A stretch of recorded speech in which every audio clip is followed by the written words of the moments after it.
안녕하세요. 혹시 요즘 여러분의 삶이 뭐랄까 저마다 다른 소리를 마구 내는 악기들로 가득 찬 되게 시끄러운 오케스트라처럼 느껴진 적 없으세요? 오늘 우리가 함께 나눠볼 이야기는요. 바로 이 혼란 속에서 우리 삶의 중심을 딱 잡아줄 단 하나의 기준, 나만의 오보에를 찾는 여정입니다. 아주 오래된 지혜에서 그 힌트를 얻어볼 거예요. 우리 사는 게 꼭 이렇지 않나요? SNS 피드를 넘기다 보면 온갖 목소리가 들리고 뉴스에서는 또 다른 이야기를 하고 주변 사람들은 기대를 하고 정말 사방에서 들려오는 수많은 목소리들이 각자 자기 소리를 막 높이잖아요. 마치 조율되지 않은 오케스트라처럼요. 도대체 어느 장단에 맞춰야 할지 모르는 이 혼란 속에서 우리는 진짜 쉽게 방향을 잃어버리죠. 근데 진짜 놀랍게도 이 모든 혼돈을 해결할 열쇠가 바로 그 오케스트라 안에 숨어 있다는 거예요. 바로 오보에라는 악기입니다. 오보에는 음의 떨림, 그러니까 바이브레이션이 거의 없고 아주 맑고 선명한 소리를 내거든요. 그래서 모든 악기들이 연주를 시작하기 전에 바로 이 오보에의 라 소리에 귀를 기울여서 조율을 시작합니다. 단 하나의 명확한 기준이 생기는 바로 그 순간, 시끄럽기만 하던 소음이 비로소 아름다운 하모니로 바뀌기 시작하는 거죠.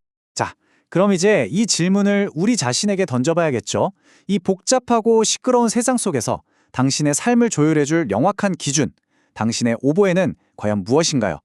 이 질문에 대한 답을 아주 오래된 한 인물의 이야기에서 한번 찾아보려고 합니다.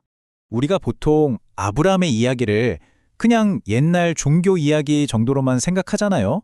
근데 사실 이건 기존의 모든 것을 버리고 완전히 새로운 기준을 향해서 나아가는 우리 삶의 판을 완전히 뒤집는 아주 과감한 선택에 대한 이야기예요.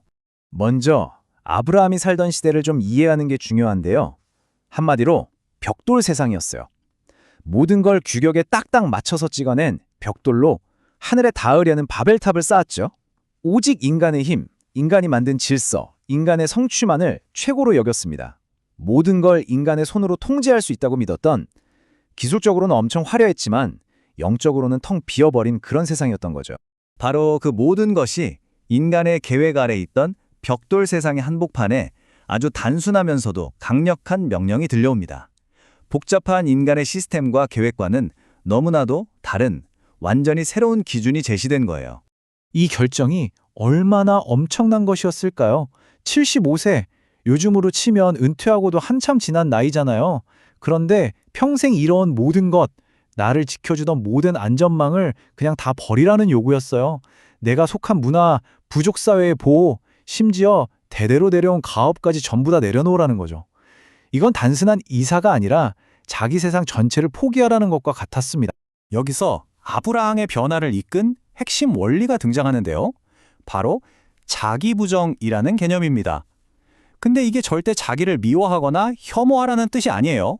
오히려 삶의 중심을 나에게서 다른 곳으로 완전히 옮기는 아주 놀라운 전환을 의미합니다.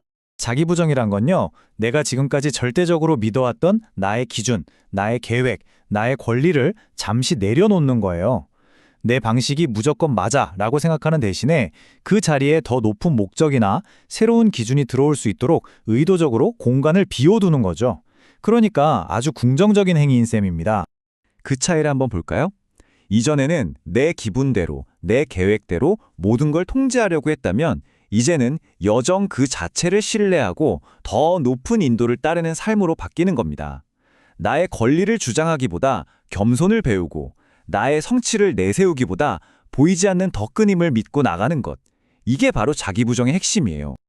그리고 이 구절이 그 내면의 변화가 얼마나 깊은지를 정말 잘 보여줍니다. 나라는 중심이 사라지고 더 큰 목적이 내 삶의 주인이 되어서 이끌어가는 상태. 아브라함이 보여준 믿음의 본질이 바로 이런 거였죠. 좋습니다. 자, 그럼 이제 이 고대의 지혜를 오늘날 우리의 삶으로 한번 가져와 보죠. 스마트폰과 수많은 문명의 이기 속에서 살아가는 우리는 과연 어떻게 우리만의 오보에, 우리만의 기준을 찾을 수 있을까요? 정말 흥미로운 현대판 예시가 하나 있습니다. 전설적인 e스포츠 선수 페이커를 아시나요?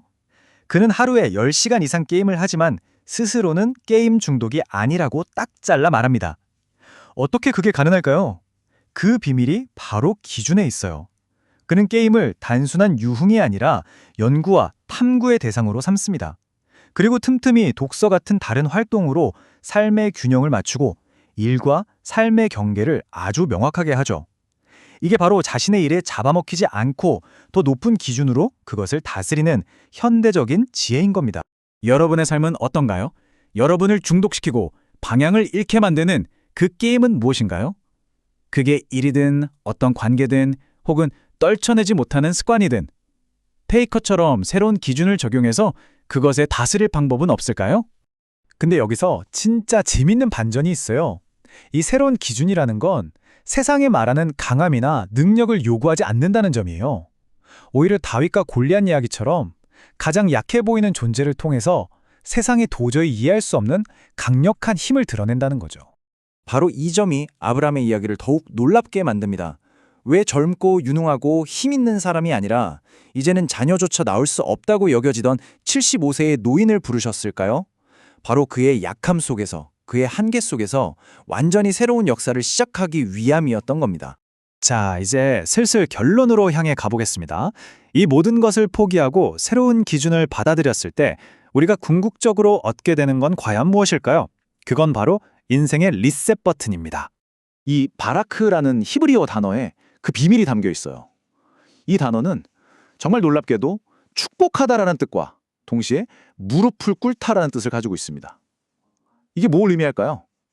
진정한 축복이 가장 낮은 자세, 즉 겸손하게 무릎 꿇는 행위에서 시작된다는 깊은 의미가 숨어 있는 거죠. 우리는 종종 인생을 바꿀 기회가 저 높은 곳에 아주 특별한 순간에만 온다고 생각하잖아요. 하지만 오늘 우리가 나눈 지혜는 전혀 다른 곳을 가리키고 있습니다. 네, 바로 이거예요. 인생의 리셋 버튼은 내가 쓰러지고 넘어져서 난 아무것도 할 수 없구나 라고 고백하는 가장 낮은 자리, 바로 내 발밑에 있습니다. 내가 완전히 낮아졌을 때 그때 비로소 새로운 시작의 버튼을 누를 수 있게 되는 거죠. 이 구절이 이 모든 역설을 완벽하게 요약해 줍니다. 나의 약함을 인정하는 순간, 나의 한계를 고백하는 바로 그 순간에야 비로소 내가 통제할 수 없는 더 큰 힘이 일하기 시작한다는 진리입니다. 결국 이 모든 이야기는 한 가지를 말해주고 있어요. 세상은 우리에게 계속 고개를 들고 더 높이 서라고 말하지만 어쩌면 진정한 강함은 오히려 고개를 숙여 나의 기준을 내려놓고 더 위대한 가치 앞에 겸손히 무릎 꿇는 용기에서 나오는 것일지도 모릅니다. 이제 다시 처음의 질문으로 돌아갑니다. 수많은 소리가 당신을 혼란스럽게 하는 이 세상에서 당신은 어떤 오보에에 당신의 삶을 맞추시겠습니까?